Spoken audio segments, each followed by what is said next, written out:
नमस्कार दोस्तों, DD red के एक और रिएक्शन वीडियो में आप सभी का स्वागत है। मैं हूं आलोक। दोस्तों, पीएम मोदी का जो एक ये संक्षिप्त सा दौरा हुआ यूएई में, उस दौरे ने भारत के भीतर भी कईयों की सांसें जो हैं वो तेज कर दी हैं। कईयों का बीपी बढ़ा हुआ है, कईयों के दिल की धड़कनें बढ़ी हैं, लेकिन पाकिस्तान में इसका खासा असर देखा जा रहा है। पाकिस्तानियों को लग रहा है कि ऐसा तो मतलब हो ही नहीं सकता था, यूएई और भारत के बीच ऐसा कैसे हो गया।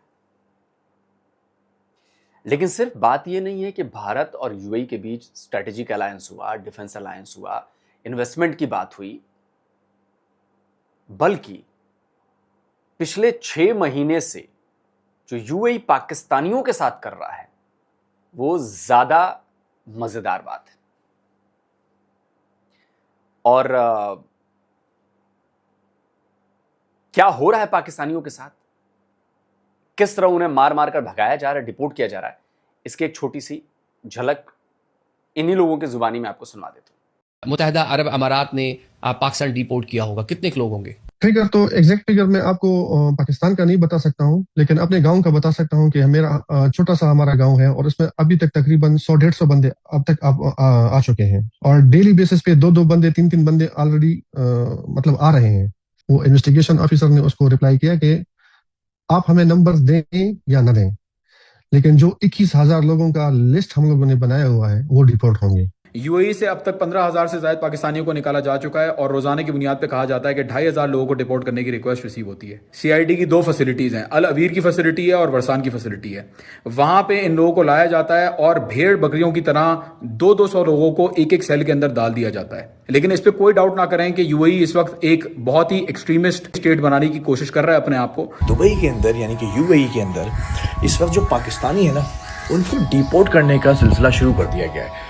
कल से ये सिलसिला शुरू हुआ है और जो 20-20 साल से 25-25 साल से वहाँ पर जॉब कर रहे हैं उनको बुलाया जा रहा है इमिग्रेशन ऑफिस और फिर इमिग्रेशन से बुलाकर पुलिस स्टेशन ले जाया जाता है, अरेस्ट किया जा रहा है और फिर देन वहाँ से उनको जो है डिपोर्ट करने का सिलसिला शुरू कर दिया गया है। सुन लिया आपने? ये तो मैंने इसलिए सुनाया कि आपको लगे कि यार ये कोई हवाई बात नहीं है, झूठी बात नहीं है। पाकिस्तानी खुद बता रहे हैं कि कैसे क्या हो रहा है। जो सबसे ज्यादा पाकिस्तानियों को अगर चिढ़ मची है यूएई पर, वो इसलिए मची है कि एक तो मुसलमान देश, दूसरा पाकिस्तान ने उससे पैसे दे नहीं रहा था, अब यूएई ने पैसे मांग लिए। तीसरी चीज कि जो 30 लाख बैरल का जो स्ट्रैटेजिक रिजर्व बनाने की घोषणा जो है भारत के लिए की है यूएई ने, सबसे ज्यादा मिर्ची इसी बात से लगी है। पाकिस्तान की मीडिया हो, पाकिस्तान के एनालिस्ट हो, पाकिस्तान के यूट्यूबर्स हो, सब इस बात पर हैरान हैं कि यार जिस चीज के लिए हम मरे जा रहे हैं, जो चीज हमारे पास नहीं है। आप लोगों को पता है ना कि पाकिस्तान के पास स्ट्रैटेजिक रिजर्व के नाम पर कोई, फ्यूल रिजर्व के नाम पर कोई चीज नहीं। और ये मैं नहीं कह रहा, ये इनके पेट्रोलियम मिनिस्टर कह चुके हैं। सुनिए, हिंदुस्तान के अंदर उनके पास ना सिर्फ 600 अरब डॉलर के रिजर्व्स हैं, इसके अलावा वो तेल का स्ट्रेटेजिक रिजर्व मेंटेन करते हैं। हम क्यों नहीं करते? आ जाता हूं ना, मैं एक एक करके आपको बता देता हूं। भारत के पास है पेट्रोलियम रिजर्व। जो स्ट्रेटेजिक रिजर्व की बात करूं मैं, ओवरऑल रिजर्व की बात नहीं कर रहा हूं। ओवरऑल जो रिजर्व है भारत के पास वो 74.5 इतने दिनों का है। जो स्ट्रैटेजिक रिजर्व है वो 9.5 दिन का है, जो बिल्कुल इमरजेंसी वाले हालात, बिल्कुल कुछ नहीं है तब वो काम आता है। अब उसको बढ़ाने की बात की जा रही है और उसमें ये यूएई की तरफ से जो किया गया है ये एक उसमें बड़ा कदम है और इसी ने पाकिस्तान को ज्यादा परेशान किया है। क्योंकि पाकिस्तान में तेल की कमी, फ्यूल क्राइसिस, एनर्जी की स्टोर नहीं है, स्ट्रेटेजिक रिजर्व नहीं है, कीमतें लगातार बढ़ती जा रही हैं, आईएमएफ के बेल आउट पैकेजेस पर टिके हैं, पैसे हैं नहीं। लेकिन भारत तो बढ़ता ही जा रहा है, ताकतवर होता जा रहा है, मुसलमान मुल्कों में भी ताकतवर होता जा रहा है। इससे ये लोग बिल्कुल, मतलब मैं कहूं कि ये लोग तहलका मच गया इनमें कि यार ये तो बिल्कुल ही अलग चीज हो गई। तो आइए मजे लेते हैं फिर इनके। भारत के वज़ीर-ए-आज़म नरेंद्र मोदी कुछ घंटों के दौरे पर यूनाइटेड अरब एमिरेट्स आज गए और वहां उनका बहुत गर्मजोशी के साथ इस्तकबाल किया गया। मोहम्मद बिन ज़ायद जो यूएई के सदर हैं, वो खुद एयरपोर्ट पे गए उनका इस्तकबाल करने के लिए, जो बहुत अनयूजुअल है। उसमें मैन्युफैक्चरिंग भी है, डिफेंस प्रोक्योरमेंट भी है और भी बहुत सी चीज़ें आई एम श्योर होंगी जो कि पब्लिक नहीं हुआ। दूसरी जानिब एक और बड़ा इंटरेस्टिंग फैसला यूएई ने ये किया कि उन्होंने जो भारत के स्ट्रेटेजिक पेट्रोलियम रिजर्व्स हैं 30 मिलियन बैरल्स के वहाँ इस्टेब्लिश करने की बात की है, और ये सारा यूएई खुद अपने खर्च पे करेगा। और फिर इन्वेस्टमेंट की बात भी है, तो ये पेट्रोलियम जो स्ट्रेटेजिक पेट्रोलियम रिजर्व्स भारत के अंदर भारत के लिए, और फिर यूएई करेगा, ये फैसिलिटी बनाएगा, तो ये सिग्निफिकेंट डेवलपमेंट है। इससे ये भी बिल्कुल बात वाज़ेह हो जाती है कि भारत और यूएई के दरमियान जो ताल्लुकात की नोयत है वो किस जानिब जा रही है। सही। और ख़ास तौर पे इस जंग के बाद इसमें काफ़ी आप कह सकती हैं कि जान पैदा हुई है। नरेंद्र मोदी जो है वो यूएई जाकर एमिरेट्स के साथ स्ट्रेटेजिक पार्टनरशिप के नए लेवल के ऊपर पहुंच गए हैं। हालांकि चाइना के जरिए पाकिस्तान ने बड़ी कोशिश की कि यूएई को रोका जा सके। सवाल यह है कि आखिर यूएई में ऐसा क्या हो रहा है कि पाकिस्तानी एलीट को अपनी दौलत बचाने की फिक्र पड़ गई है, और क्यों इंडिया इसी वक्त यूएई के साथ $1 ट्रिलियन फ्यूचर बिल्ड कर रहा है। कुछ छोटी मोटी बात नहीं है अजीजान मन। अब यहाँ पे अब हवा बदल रही है। अब प्रॉब्लम ये हो गया है कि हवा बदल रही है, बल्कि वो 30। अच्छा, ये बड़ी इंटरेस्टिंग बात है। मेरा ध्यान अभी गया जब इन्होंने मेजर आदिल ने कहा पाकिस्तान के जनरल्स हों, पाकिस्तान की पावर एलीट हो, पाकिस्तान के लीडर्स हों, इन सब के मुझे लगता है कि बहुत बड़ा इनकी संपत्ति का जो हिस्सा है वो दुबई में है। दुबई में इनके अरबों के प्रॉपर्टीज हैं, दुबई में इनकी अरबों के बिजनेसेस हैं, और जो लेटेस्ट रिपोर्ट्स आ रही हैं वो ये आ रही हैं कि गोल्डन वीजा समेत जो भी बड़े बड़े पाकिस्तानी उन सबको भगाया जा रहा है, और सिर्फ भगाया नहीं जा रहा, उनकी प्रॉपर्टीज सीज की जा रही हैं। उनके बैंक अकाउंट्स में जो लाखों अरबों डॉलर पड़े हैं वो फ्रीज किए जा रहे हैं, और वो सब यूएई ले लेगा, बोलेगा हम आपको एक भी पैसा नहीं देंगे। और इससे मुझे लग रहा है कि ज्यादा और ज्यादा हड़कंप मचा है कि एक तरफ तो यूएई भारत को मजबूत कर रहा है, दूसरी तरफ पाकिस्तानियों को भगा रहा है, तीसरी तरफ पाकिस्तानियों की जो संपत्ति है, एसेट्स हैं जो उन्होंने बनाए हैं यूएई में, वो भी उनके हाथ से जा रहे हैं, और इससे पाकिस्तानी बिलबिला रहे हैं। Game is very interesting. Million barrel है, 30 मिलियन बैरल। तो अब आप इससे जो है वो अंदाज़ा कर सकते हैं कि ये जो है ये क्या चल रहा है। और इतना ज़्यादा ऑयल यूएई की तरफ से इंडिया में रखवाना, रिज़र्व करवाना कोई ये छोटी मोटी बात नहीं है, ये बहुत बड़ी बात है। पहले तो मैं आपको ये बता दूं, क्योंकि इससे पहले हम ये देखते रहे ना कि ठीक है बड़े बड़े एग्रीमेंट्स होते रहे, मुआहदे होते रहे, लेकिन एक ऐसा एग्रीमेंट जिसमें इतना ज़्यादा ऑयल जो है वो इंडिया में रिजर्व किया जा रहा है, और रिजर्व नहीं, स्टोर किया जा रहा है इंडिया में ये ऑयल। तो क्या यूएई के पास अपने स्टोर करने के लिए कोई जगह नहीं है, या अब से पहले जगह नहीं थी? आपको याद होगा कि रिजर्व के तौर पर जो है वो पैसे पाकिस्तान में रखवाए जाते रहे, लेकिन वो पाकिस्तान को कर्जे के तौर पर कि भाई चलो ये रख रहे हैं लेकिन ये वापस हम ले लेंगे। लेकिन ये एक बिल्कुल अलग बात है, फॉरेन रेमिटेंस आती है, इसीलिए तो वो ये भी एक आप देख लें कि एक बड़ा स्ट्रॉन्ग कनेक्शन है, ये भी एक बड़ा स्ट्रॉन्ग कनेक्शन है between the Indian government and the people of India, and वो इनको बाहर से ये वेलकम करते हैं। ये दिस इज सिग्निफिकेंट, इसीलिए तो मोदी जाके वहाँ पे बार बार अपने लोगों से बात करते हैं ताकि उनको बताऊं मैं तुम्हारे लिए क्या कर रहा हूँ, ये वो। सो इंडिया की इकोनॉमी का साइज बढ़ा है, और जो मैन्युफैक्चरिंग स्पेस बहुत ज़्यादा है इनके पास, और वहाँ पे पर कैपिटा इनकम और वो स्मार्ट टेक्नोलॉजी पे बिलीव करते हैं, एग्रीकल्चर में, ट्रेड में, ग्रीन एनर्जी फॉर एग्जांपल।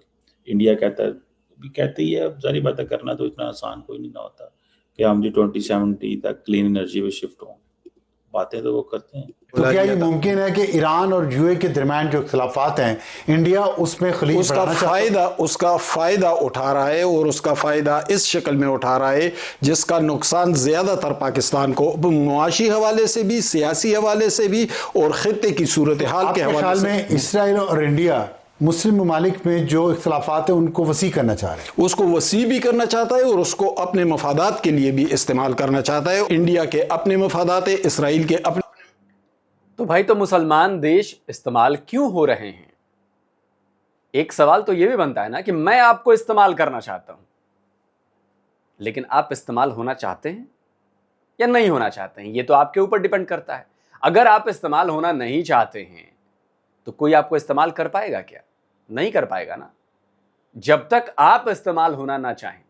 तो मेरा सवाल यह है, जो ये बुद्ध जन बैठे हुए हैं यहां पर, बुद्धिजीवी, कि मुसलमान देश इजराइल और भारत के हाथों क्यों इस्तेमाल हो रहे हैं? क्या उनका अपना दिमाग काम नहीं कर रहा? क्या उनका अपनी उनकी बुद्धि काम नहीं कर रही? ऐसा क्या हो गया है? या पाकिस्तानियों की बुद्धि काम नहीं कर रही? मैं आपको एक वो दिखाना चाहता हूं, data. Countries with the highest in breeding rate, number 1 पर पता है कौन है? आप हैं। देखिए, पाकिस्तान 61.2% जो है इन ब्रीडिंग होती है आपके यहां, आपस में ही बच्चे पैदा करते हैं आप लोग, क्लोज रिलेशंस में, भाई बहन। कुवैत में 54.3%, कतर में 54%, यूनाइटेड अरब एमिरेट्स में 50.5%, सुडान में 50%, साउथ सुडान में 50%, अफगानिस्तान में 49%, मॉरिटानिया, क्या है ये, मॉरिटानिया 47%, इराक 46%, यमन 44-45%। तो सारे मुसलमानों के देश हैं। तो या तो आप लोग मान लो कि इन ब्रीडिंग की वजह से आप लोगों के सोचने और समझने की शक्ति खत्म हो गई और आप लोग बस कठपुतली बन गए, जो आता है आपको नचा देता है और आप नाच रहे हो, चाहे कोई भी देश हो। या फिर ये मानो कि वाकई में प्रॉब्लम है। प्रॉब्लम क्या? बाकी लोगों से, जो थोड़े समझदार हैं वो अपना रास्ता निकाल रहे हैं, वो इजराइल से दोस्ती भी कर रहे हैं, वो दुनिया से भी दोस्ती कर रहे हैं, बिजनेस कर रहे हैं। वो समझ गए हैं कि यार ये लड़ने झड़ने और ये करने का फायदा नहीं, रेडिकल बनने का फायदा नहीं। इन दोनों में से एक हो सकता है, क्योंकि जब तक आप इस्तेमाल होने के लिए तैयार नहीं होंगे, कोई कैसे जबरदस्ती किसी देश को इस्तेमाल कर लेगा? भाई, नहीं कर सकते।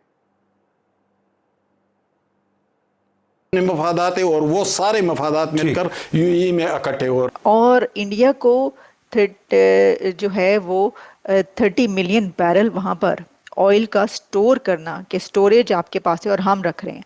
इससे देखिए, मैं पहले बता चुकी हूँ, भारत को सबसे बड़ा फ़ायदा तो ये है कि एक ऐसे लम्हे में, एक ऐसे मोमेंट में कि जब स्ट्रेट ऑफ हॉर्मोज जो है वो आपको पता है कि बंद है, बंद होती रहती है, कभी जो है वो ओपन भी हो जाती है, लेकिन उसमें अगर इंडिया के लिए कोई मसला पैदा होता है, कोई स्ट्रेट ऑफ हॉर्मोज बंद होती है, तो उसके पास कोई मसला ही नहीं होगा। उसके पास तो ऑयल रिजर्व पड़ा हुआ है यूएई का वो जब चाहे उसको इस्तेमाल कर सकता है। यानी ये कि वो वहाँ पर जब है तो मुश्किल पड़ने पर, ज़रूरत पड़ने पर ऑब्वियसली वो यूज़ भी किया जा सकता है। बहरहाल इसकी बहुत सारी डायनामिक्स हैं, लेकिन मैंने आपको ये बताना था कि मैंने कल जो है वो 30 मिलियन आपको नहीं बताया था बैरल, अब मैं आपको ये बता रही हूँ। अच्छा, अब देखें, एक तरफ जहाँ पहले यूएई की तरफ से पाकिस्तान में पैसा जाता था, पाकिस्तान में ऑयल जो है वो जो रिजर्व रखने की बात होती थी कभी, तो अब जो है वो ये वाली सारी सिचुएशन प्रैक्टिकली हो रही है इंडिया में। जैसे ही उन्होंने किया है यूएई से एग्रीमेंट साइन किया, ठीक है, आप उससे अंदाज़ा पता चलेगा कि वो 30 मिलियन ऑयल जो है वो कहते हैं बैरल सेव करेंगे इंडिया के अंदर। तो वो ग्रीन एनर्जी पे भी काम कर रहे हैं, न्यूक्लियर पे काम कर रहे हैं और इन चीज़ों पे काम कर रहे हैं कि इनसे यार तेल बनाओ, बिजली बनाओ, energy self sufficient. Because looking at the level of the size of the country and the sample of the population, it's very dangerous if you are not having enough बिजली, enough energy, simple, enough gas, आप collapse कर जाएंगे। ठीक है, सो ये storage capacity बना रहे हैं, ये यूएई की स्टोरेज कैपेसिटी इंडिया में बन रही है। चलो, एक तो यूएई के पास उतनी लंबी चौड़ी वहाँ पे स्पेस नहीं होगी। अगर आप इंडिया को देखें तो इंडिया इस टाइम तीसरी चौथी इकॉनमी दुनिया में जो है वो बढ़ती हुई नज़र आ रही है। उसने जापान को जो है वो ओवरसीड कर दिया है, तो वो पाकिस्तान क्यों आएंगे? पाकिस्तान क्या वो एटम बम लेने के लिए आएंगे? कि यहाँ पर क्या वो यहाँ पर दहशतगर्दी लेने के लिए आएंगे? वो यहाँ पर किस चीज़ के लिए आएंगे? सर, दहशतगर्दी तो ना हाँ, टेररिज्म तो है ना यहाँ पर। आपको पता है कि हमने पूरी दुनिया के अंदर हमने टेररिज्म को फाइनेंस किया है, हम उसको फंड करते रहे हैं कोल्ड वार के अंदर। मेरे ख्याल में हमें ये भी जहन में रखना चाहिए कि हिंदुस्तान जो हॉस्टिलिटी है पाकिस्तान के खिलाफ वो छोड़ेगा नहीं। क्यों नहीं छोड़ेगा? क्योंकि एक तो उनका ख्वाब है, जो हिंदुत्व ख्वाब है कि हम पूरे खित्ते में हमारी डोमिनेशन होगी। ये फिर हिंदुत्व की जो आइडियोलॉजी है, इससे ये सुपरचार्ज जो हेट्रेड है हमारे खिलाफ वो अच्छा, मतलब इस्लाम का ये ख्वाब हो कि पूरी दुनिया में इस्लाम कायम करना है, पूरी दुनिया में खलीफा को बैठाना है, पूरी दुनिया इस्लाम के झंडे के नीचे आना है, तो ये आपका हक, ये आपकी अच्छी सोच। लेकिन अगर हम कहें कि हमें इस रीजन में हमें डोमिनेट करना है, इस रीजन में हमें डोमिनेशन बरकरार रखनी है, तो ये गलत है, ये हिंदुत्व पॉलिसी गलत है। वाह, क्या डोमिनेशन की हमने इंडस्ट्री में डोमिनेशन की, हमने एजुकेशन में डोमिनेशन की, हमने सर्विस सेक्टर में डोमिनेशन की, हमने इनोवेशन में डोमिनेशन की, हमने एक्सप्लोरेशन में डोमिनेशन की है, हम डेवलपमेंट में डोमिनेट कर रहे हैं। हमारी ये डोमिनेशन है। हमें ये कोई शौक नहीं है कि हमें दुनिया पर कब्जा करना है। हमें ये कोई शौक नहीं है कि दुश्मन को हराकर उनकी औरतों पर कब्जा करना है, अपने हरम में लेकर आना है, माले गनीमत समझना है। हमें कोई शौक नहीं है कि हम दूसरों की जाके जो संपत्ति है, जो खजाना है, वो लूटना है। हमें वो नहीं, हम कोई ऐसा ख्वाब नहीं देखते। हमारा ख्वाब है अपने देश को डेवलप बनाना, हमारा ख्वाब है अपने देश को आत्मनिर्भर, सेल्फ इंडिपेंडेंट बनाना। सेल्फ क्या मतलब? इंडिपेंडेंट बनाना, आत्मनिर्भर। ये फर्क है आप में और हम में। और आप कहते हैं कि हिंदुत्व हिंदुत्व हिंदुत्व। सुपरचार्ज्ड है, तैयारी कर रहे हैं। हिंदुस्तान सब में बड़ा आम से इंपोर्टर है। मेरे जहन में हमने इसको अभी हमारी जो डिप्लोमेटिक पोजीशन है उसको इस्तेमाल करके हमने पूरी दुनिया पे दबाव डालना है कि जो मसले हैं, कश्मीर का मसला है, दूसरे मसले जो हिंदुस्तान के साथ हमारे हैं, उनको हल किया जाए। क्योंकि जब तक ये हल नहीं होंगे ये कॉन्फ्रंटेशन जारी रहेगी। हल नहीं करेंगे हम। जिसके बाप में जो ताकत है वो करके दिखा दे। पाकिस्तानियों ने सारा जोर लगा लिया ना, अपने जितने अब्बू हैं उन सबको कह दिया कि भैया करा दो कुछ, अब्बा अब्बा करा दो। घंटा कुछ नहीं हुआ ना। इंडस वाटर ट्रीटी को आप लोग ले जा रहे हैं ना इंटरनेशनल कोर्ट में। देखिए, मैं आपसे फिर कहता हूं कि जो आप लोग कर रहे हैं ना, वो इंडिया के ट्रैप में फंस कर रहे हैं। और इंडिया ने आपको ऐसा फंसा दिया कि आपकी मजबूरी में आपको करना पड़ेगा। अब आप इंटरनेशनल कोर्ट में चलेंगे और हम वहां पर पूरी तैयारी के साथ बैठे हुए आपको रगड़ने के लिए, जैसे हमने कहां रगड़ा था? कुलभूषण जाधव वाले मामले में, याद है ना? कुलभूषण जाधव वाले मामले में हमने आपको रगड़ डाला था।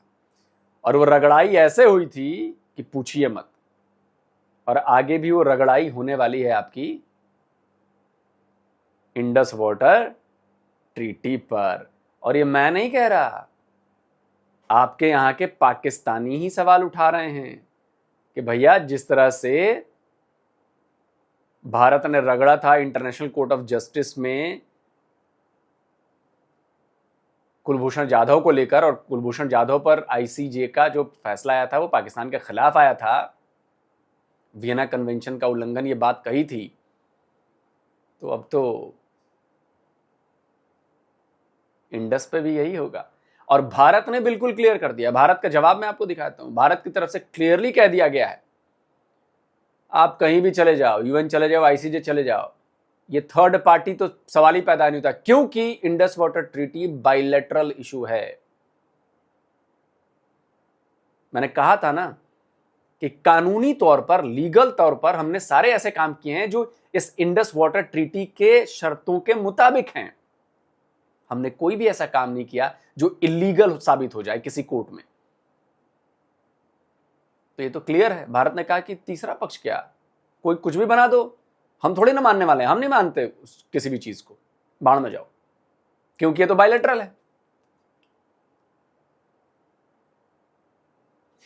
अब मैं आता हूं कि जो स्ट्रेटेजिक रिजर्व की या जो फ्यूल रिजर्व्स की बात की जाती है या जो बन रही हो, कितना इंपॉर्टेंट है। देखिए सबको पता है कि जब इमरजेंसी आएगी तो वही काम आएगा जो आपने बचत की है, आपने सेव करके रखा हुआ है, और फ्यूल रिजर्व यही होते हैं।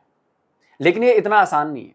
मैं क्यों कह रहा हूं, पाकिस्तानियों को थोड़ा समझना पड़ेगा कि किसी भी क्रूड ऑयल को रिजर्व करना हो या एलपीजी को रिजर्व करना हो या बाकी चीज करना, वो इजी नहीं है। उसमें बड़े पैसे लगते हैं, जगह लगती है, टेक्नोलॉजी लगती है, दिमाग लगता है, वो पाकिस्तानियों के पास है नहीं। मैं आपको एक छोटा सा वीडियो दिखाना चाहता हूं। ये वीडियो जो है वो है एलपीजी को स्टोर करने का, जो नेचुरल स्टोरेज है ना, वो बनाई जाती है, गुफाएं बनाई जाती हैं और वहां पर एलपीजी या बाकी क्रूड ऑयल जो है ना वो रिजर्व किए जाते हैं। मैं आपको मैंगलोर में एक एलपीजी स्टोरेज कैवेरन है वो मैं दिखाना चाहता हूं, जहां पे 80,000 metric tons of LPG store की गई है। और वो एमआई नहीं होती, बहुत बड़ा इंफ्रास्ट्रक्चर लगता है, बहुत ज्यादा टेक्निकल आपको एक्सपर्टीज चाहिए, और प्लस मनी, पैसा। जरा एक छोटा सा वीडियो देखिए।